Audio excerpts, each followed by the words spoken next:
You are listening to Elisha's Space podcast, where we discuss topics of faith and mental health. Stacey Smith, founder and CEO of Blossom and Grow, is joining Elisha's Space to discuss how plant therapy can support others in their healing journey. Hear her as she shares her trauma healing story and how plant therapy has influenced her. All right. Well, thank you, audience, for joining Elisha Space one more time. I am here with Stacey Smith of Blossom and Grow. She has this amazing, I would say it's a combination of business and a ministry and a outreach, just a full combination of where she goes to people's homes who are survivors of trauma. Doesn't matter the trauma, but typically she gets a lot of clientele from survivors of domestic violence, sexual assault, or rape, just letting you guys know, or PTSD. She works with them on creating a space where they have a beautiful garden or a space within their home of plants that help to lessen the triggers and bring healing to them while they're moving forward in their healing journey. So, Stacey, I hope I did you justice with that introduction. Yes, you did. Thank you so much. I appreciate that. Yeah. So I'm really excited to have you on the show. By the way, we did this whole episode, and I was so sure I had recorded it, but I didn't record. So we're trying it again. So it's so funny. Okay. So, Stacey, why don't you just kind of let us know what exactly is plant therapy? Okay. Plant therapy is a combination of using plants, gardening, music, meditation, and paint to create a space where someone is being able to use those techniques in order to heal their trauma. Okay. When we're in a session with a group of people, because we do it for groups as well, we are addressing that specific group, age by age, all demographics. We're looking at race, we're looking at age, we're looking at, the things that they've been through. If it's sexual abuse, if it is domestic violence, if it is sex trafficking that they're, a survivor of. We don't just deal with the client, but we also deal with the family because the family itself has to heal in order for it to continue. Right. Yes. Okay. Well, that's great. I really, because a lot of times, science shows that smells help to temper people that are dealing with anxiety and also PTSD, trauma, those types of things. So I was really interested in what you do because I haven't heard of anybody else doing anything like what you do. Oh, thank you. Yeah. I mean, it's starting to come about. I have noticed that it's really starting to come about. But yes, using the different things that are naturally grown from the earth, eucalyptus, lavender, chamomile, mint, basil, anything that you can even ingest in your body, not just smell it, but these are natural things that can help you heal. Right. And a lot of people don't realize that we can use it for both. You can smell your house up with it. You can make all kind. I'm always in the kitchen putting together little things on the back of the stove with basil leaves, cranberries, oranges. I'll slice them up, throw some cinnamon in there, have your whole house smelling wonderful. And it calms you. Right. To smell that kind of stuff. I don't know if it's just like when you were younger and your grandmom's perfume was something that you loved to smell. As soon as you came in their house, you could smell it. Right. And it made you feel calm and happy. And I was also thinking when you talk about the mint, when you talk about the chamomile, you can make yourself a little tea. Yes, you can. Yeah, I do it all the time. Yeah. Yeah, you dry it out, you grind it up, and you put it in something that you can filter it through, and there goes your own tea. And then you don't have to guess what they got in the tea bags at the store in the grocery store. Exactly. And with the emphasis now on things being more organic and the health benefits from things being more organic, there's nothing like you using what you have in your own space. Yes, ma'am. And being able to, you kind of like, Farmer Sue or Farmer That's Joe. right. You know? I got my little green onions growing over Yeah. there. Yes, I have some watermelon and cantaloupe growing out front here. Yeah. You know, that's my pineapple plant. You can, and you know that it's okay because Right. you're not adding a whole bunch of stuff that could kill you or cause cancer. Exactly, with the Okay. carcinogens and everything. Exactly. So that you guys know where I'm at, I kind of feel like I should let you know because you probably hear things in the background. I'm at Stacey's house, y'all. Yes. I'm at her house. So we're sitting out here on the porch enjoying this beautiful day. Yes, and I am enjoying all the things she has around her landscaping and everything. So it is gorgeous. When I tell you she's got a beautiful yard and everything, thank you. She really does. She knows how to make a space look good. I will say that. Thank you. So, Stacey, can you share with the audience, how did you get here? What brought you on this journey? My healing journey started, I want to say, I've really noticed that I was starting healing in my 30s, maybe my late 30s. Okay. I think that's pretty common. Yes. Mm-hmm. I didn't know before then that I had anything to heal from. Right. Because we push it down so far and just keep going with life. Right. Like you get so stuck in that rat race. Okay, I got kids. I just need to work. I need to go home. I need to go to school for this. I need to, Right. You really do. I realized that I kept pulling in some of the same type of relationships that I was trying to avoid. But for whatever reason, they kept coming back around. And I was like, okay. Right. What do I need to heal or get rid of in my life so I can stop pulling these kinds of people in? Right. And then I started reading more. See, when I was growing up, we didn't have Google.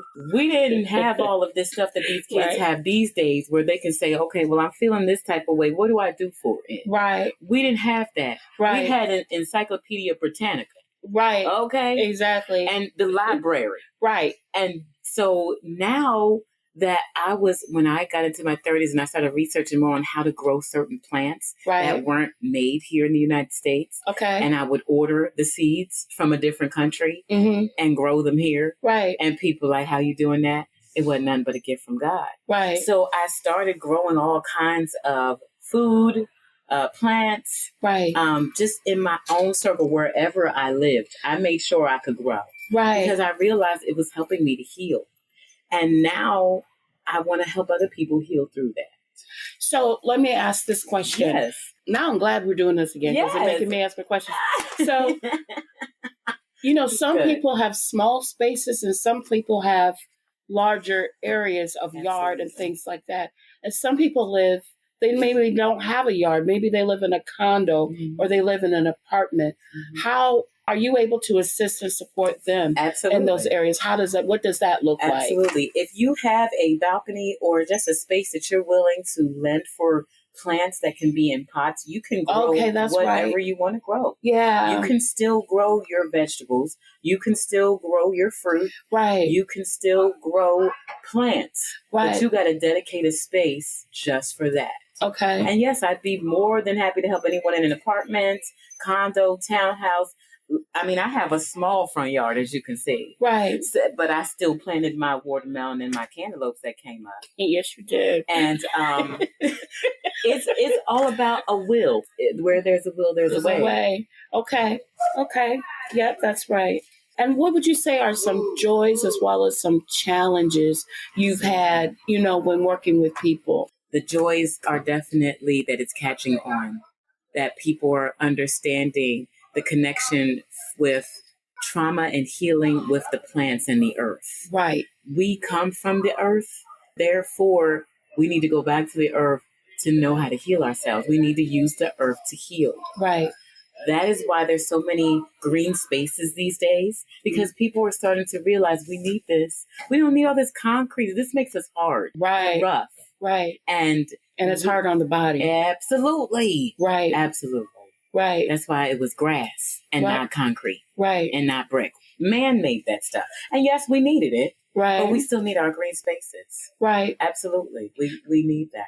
And also, too, there is connection when you work with the land and you're involved with the land, there is a connection that's there. Absolutely. You know, just like with animals, you know, when you get a connection with an animal, Absolutely. it's not similar, but it's different. There's a connection because we're all connected in some way.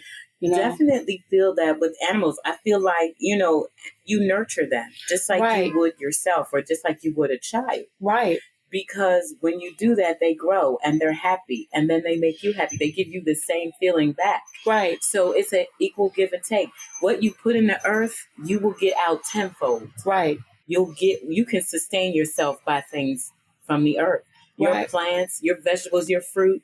If you plant enough, you'll have enough to can or jar. And I also teach people how to do that. Okay. If they grow their own food, I'll show you how to preserve it. Right. You know? Yeah. Absolutely. Yeah, that takes me back because I remember my grandmother, right? Yes, ma'am. She used to do the canning and stuff like that. Man, her stuff tasted so good. I'm telling you. Man, the store did it no justice. They had no idea. No idea. They tried, but they ain't good. E for effort. Because they right. And that's a low grade too. Yeah. But it's the truth, Right. though. Like, there's nothing like having your own stuff. We were talking about that. Right. Watching it grow, and then you pick it, and you can eat it fresh. And know that there's nothing that's going to cause cancer for you or any other type of human-made disease that, you know, are in your plants or in your food. You're growing what is good for you, what it was meant to be without the chemicals. Yeah, sure, you know, there are bugs and things that might get in your plants, but there are also things that you can get right in your kitchen to keep them bugs off of your plants. Right, exactly. You know? So true. So still natural stuff, still naturally growing. Okay. Yeah. Another question, because we're going into fall Yes. / winter. Yes. So what does that look like for someone that is looking to create their healing? I was going to say healing space, y'all, but That's it is true. a healing It space is. because as far as you know, with the plants and everything, Yes. what does that look like for around this time of Absolutely. You can bring that inside. the year? Okay. And you can also still there are some things that you can still do for the wintertime, the fall, when it comes to vegetables. You can still grow lettuce. Right. You can still grow collard greens. Right. You can still grow anything green, basically. Cabbage. Right. You just got to have the right area for And it. the setting. I Right. mean, you can make that anywhere. Okay. Honestly, I could take a hula hoop and break it in half, put some plastic over that, and there goes your greenhouse that you can set over your cabbage that's growing out the ground. Right, and you'll help it'll people protect it. Absolutely. Yeah. I will definitely. Yeah. Okay. You can even do it on the balcony. So did you hear that? Don't matter the time of year, y'all can still get this help. That's right. And then we also have the plant therapy sessions that I don't just do groups, I do families. So if you just want to have a family gathering, I've done baby showers. Yeah. I've done reunions. Right. And we're doing a whole planting, but also the paint therapy. And the meditation is there as well.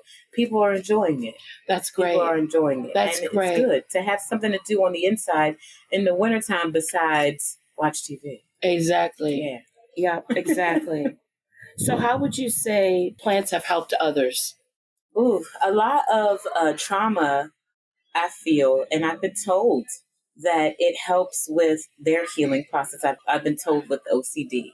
Right. PTSD. Right. Just giving people a calming space or something calming to do to put their attention on that thing instead of whatever else is in their mind that is really taking control of that moment. So this is something good for coping regarding, especially in regards to racing thoughts. Yes. You know, absolutely. Anxiety. Right. We all experience anxiety at one point or another in our lives. Right. And a lot of the time you'll realize, and I think it's also like in your 20s, that's when it really comes out. If you have an issue with anxiety, that's where it's really going to come out. Also schizophrenia. Right. I have 2 clients that have schizophrenia. Right. And they love this plant therapy, garden therapy. I'm sure they do. They're able to get into a zone where they can listen to themselves and understand what feelings they're dealing with right before a break happens. Right. Or a trigger happens. Right. And then they're able to go to their plants. Right. And go in their space. Right. To calm themselves. Yes, I can imagine, because it is grounding. Absolutely. Touching the ground. A matter of fact, that's one of the coping mechanisms. Like that is suggested that people actually, if you're able to touch the ground. Like if you're sitting and you're starting to feel yourself getting a panic attack or something like that, you're encouraged to touch something that will ground you. Yeah, absolutely. And taking your shoes off and getting in that grass and just rubbing your feet in that grass will ground you very quickly. Yes. Absolutely. Yes. And I know in the wintertime, if you can't do that, then you have your plants on the inside of the house that you can get your hands in that dirt a little bit, repot a few plants. Right. Water your plants. Right. Sing to your plants. Yes. Whatever it feels good to you, you can do that in the wintertime. And with them being living organisms, they respond to that. Yes, they do. Yeah. If you notice, and I was talking to someone about this, someone was saying, my plants are dying. What season are you going through? There could be something dying in a season for you. Yeah. And you need to acknowledge that. Right. And let it go. Right. When you're holding on to whatever emotion you're feeling, because they are living organisms, they feel it too. Right. Like with animals. Right. They know. If you are having something like you're going through a storm or some type of conflict in your life, so are your plants. Right. You'll see them start turning yellow or brown, falling off and stuff because so are you. Right. When's the last time you went over to that plant and talked to it or touched it? Even. Right. Plants feel what we feel, and they go through what we're going through. Right. So if your plants are in a season of blossoming, understand that means that you are blossoming on the inside. And it's amazing to see it happen. That is awesome. I love that, because we talked about connection, and that's a story of connection. Yes, ma'am. Yeah. Absolutely. Yeah. Absolutely. So do you have any other stories about how this has helped others or Dealing clients? With children, yes. I deal with children. I deal with teenagers, people. I have classes to 99 plus. So I've heard a lot from I did a group. Let me tell you about this one. DC. I was in DC this summer. Okay. And I did a 5-part series for them with a youth group from the ages of 14 to 24. Okay. And they were Black men. Okay. Amazing. I learned so much from them. Right. And they feel like they learned a lot from me. And I got so much good feedback about enjoying plant therapy. Now we're talking about Black men age 14 to 24. Right. That I got to get into a garden with me. Right. And talk with me about their issues. Wow. Exactly. Wow. I was amazed. Wow. And I was humbled. Yes. And I was honored to be able to do what I did. And of course, they asked me to come back, and I'm like, absolutely. Whenever you guys want me to come back, I'll be right here. Right. Yes. I love working with Black men. Yes. Especially ones that they're open-minded. Right. And they're looking for help with their trauma. Right. Or even to recognize if they have it. Right. Because some people don't know they have trauma. No, they don't. Yeah. No, they don't. Yeah. And that's not uncommon. Like something happens, especially if you grew up with it, right? It's not uncommon if to think what you thought was normal was never normal. Exactly. Wow. It's not uncommon at all. That's eye-opening, actually. Not uncommon at all for people to not understand that you weren't supposed to go through that. Right. Like you weren't supposed to go through that. Right. And I'm sorry that you did. And so let me teach you how to not do these same things to yourself anymore, and to forgive yourself and whoever else you need to forgive, because that's part of healing your trauma. Yes, it is. Being able to forgive and move on. And forgiveness does not mean that you're saying what they did was okay. Absolutely. What you're doing is you are acknowledging that it occurred, and even though what they did was wrong, you set boundaries around that so that you're protecting yourself. But at the same time, in a sense, you're letting it go. Absolutely.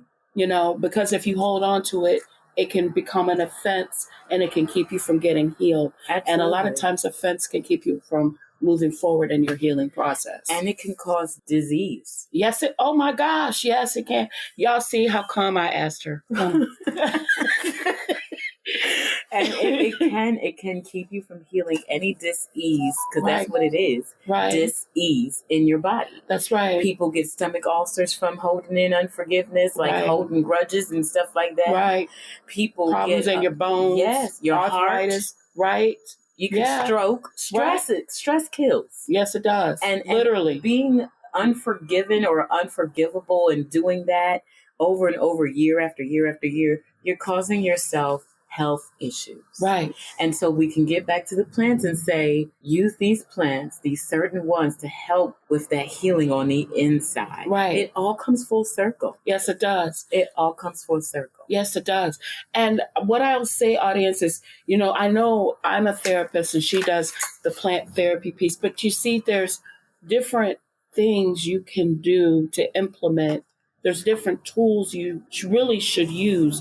I don't believe that there's only one way to get to healing. I believe that it's like a puzzle piece. Like you take a piece here and a piece here. Yes. And before you know it, you have a full portrait, and it's a beautiful thing. Absolutely. So I think this is something that you can implement along with exercise, for example. Yes. It's something you can implement along with journaling, for example. Yes. Whatever that might look like for you, because what might work for one person may not work for another person. Exactly. Because it's so many different, we're all different. Mm-hmm. So the different variables that works for your mom, for example, may not work for you. That's right. Because you're a different person. What makes you click might be different from what makes her click. Absolutely. And I think that's how God designed it personally. Imagine how boring the world would be if we were all the same. That's exactly why there's so many different people doing different ways and areas of healing. Yes. Because we're all very different. And some I love plants. Oh, I love growing stuff. That's how you can get to them. Right. That's how you can get them to help heal that. Oh, I love music. I got music therapy too. Right. We can do that too. And paint therapy. People love to paint. Right. And creativity is a great way. It really is. Of releasing what's inside. Absolutely. Yes. It's something that is like you're releasing. Every time you decide to focus on something other than your problems, you are releasing that problem. Right. And saying, okay, I'm going to let it flow. I'm not going to try to control the outcome of this. Mm-hmm. It's already spinning. I already know that things are going to work out. Right. And then you just do what you need to do. I feel like we definitely keep ourselves harnessed because society says we should do it this way, we should do it that way. And there's no wrong way to heal. No, you need to heal the best way you can for you. Exactly. Stacey, I am enjoying this conversation so much. You have no idea. I'm glad I am too. I'm so glad that you invited me to come on this podcast. Yeah, so I'll tell you, I am silly. I can't help that. It's okay. You're allowed to be. I am silly. I know I'm silly. What would you say to someone who is maybe going through a very, very difficult time, and maybe they feel like they can't even take that step to even put their hands in the dirt? Call somebody. Right. I agree. Email somebody. Say, I need help. I know that is hard for a lot of us, especially as Black women, right? Black men, right? Because we were raised in households that you're not supposed to need nobody. Right. You depend on God, and yes, you do. But God brings people in your life, right, to help you through your life, right, if you allow it. And that goes into the whole thing about how we're all interconnected. We are created to be social beings. Yes, and so, if you go through with the idea of church, if one of us is hurting, all of us is hurting. Yes, so ma'am. It's not okay for ma'am. you to be hurting and somebody not reach out. You know? Ma'am. So call someone, call family, call a friend. Yes. And if you say you have no one, find yourself a therapist. Find a therapist or call a hotline if you have to. Yes, if you have to. There's plenty of them. And I know we are on the cusp of the holidays. Yes, and suicide is a big, big thing around this time. I mean, it is anyway. Right. But the holidays, it escalates. Yes. And so I'm asking if you guys have to talk. There are suicide hotlines. Yes. There are all kinds of hotlines out there that can help you through the holidays. We also at Blossom and Grow encourage you to call us Yes. and see what kind of services we have to help you through the holiday. Okay. Because like I said, we can do gardening on the inside. If you're willing to buy pots and you have a designated space, we can come and help you get your hands in that dirt. So what kind of services do you offer? Because I know that you do speaking in groups. I know. So can you let the audience know what you do? Sure, I do. Like I said before, I do families. If you guys just want a family type session, plant therapy session, I can make it according to your family. If it's a group, community group, church group, it doesn't matter what kind of group. If you're interested in getting more healing going in, I will do a service for you guys for the plant therapy. We also do individuals. I do speaking engagements. Yes. I also... And what kind of groups do you do the speaking engagements with? They could be church groups. They could be anything, really. It could be a women's group. It could be men's groups. Parent groups. Okay. Children groups. Rotary teenagers. clubs. Rotary clubs. Okay. Anyone that is willing to see the benefits of plant therapy and the plant therapy sessions, I'm here, Okay. My services are open. And also, you can visit my website. That'll show you all the different services that we do. We even have a new service called Garden Parties, where I bring a group of friends or family together to get in the garden to help build a garden together and have their therapy while they're building it. And then we have lunch together. That sounds wonderful. Absolutely. That sounds wonderful. So how can people reach you if they want to get more information? Sure, absolutely. So www.blossom-grow.com. And then we also have Instagram, which it's at Blossom and Grow LLC. And also on TikTok, we are Blossom_and_grow. Okay. So you guys can reach us there. You can email us. You can DM us. We'll get back to you within 24 to 48 hours. That sounds fantastic. You see why I asked her? She is, I haven't heard of, I've heard about plant therapy, but I haven't heard anybody doing exactly what she's doing. So I wanted to bring her to you. One more question before we close out. Yeah. We're in the DMV area. So do you also offer nationwide services as well? I do. I have quite a few workshops coming up next year. One is in Detroit, Michigan. Then I have New York, Chicago, Illinois, Jacksonville, Florida. So you're about to blow up. Yes, ma'am. God is making it so. Okay. So I'm ready. Okay. So you guys heard that? So if you have an organization and if you think she's just regional, actually that's not what's happening. Reach out to her and she'll be more than glad to work with you as far as setting something up. Well, I just want to thank you so much for coming and for being part of our show. I will definitely have you because I'm looking at doing some more intensified series types of podcasts for people. And I'd love to have you a part of that. So I am excited to have you part of those projects as well. And audience, when I reach out to you and what I say is, no matter where you are in your healing journey, it is significant. And I promise you, as long as you just keep holding on, keep your head up and keep going forward, it does get better. Yes, it does. It does get better. One day you'll look back and you'll see a fuller picture of what you came from than where you are today. Absolutely. So I encourage you all, be well, and I look forward to talking to you all again. Thank you for taking time out of your day to listen to Elisha's Space, where we discuss issues of mental health and faith.